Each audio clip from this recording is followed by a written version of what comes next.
No, that's right. Okay, so left-hand one was before.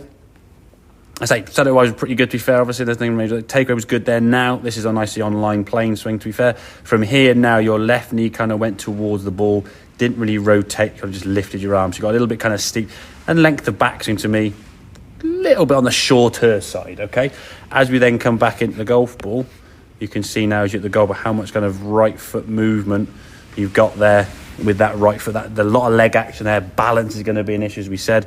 And you're not really kind of going with your feet are kind of going forward and backwards rather than in the right direction, okay?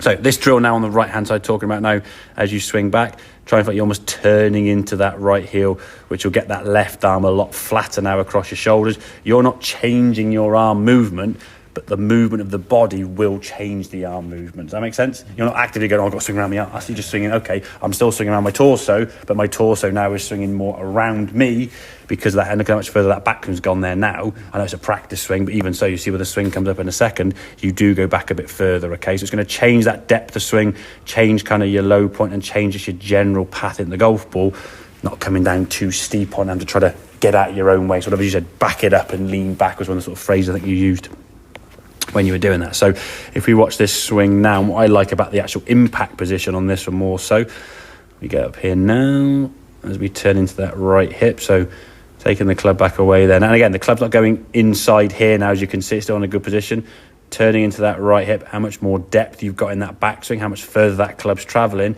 Now as you come back into the golf ball, that's just before impact, and that's probably on impact.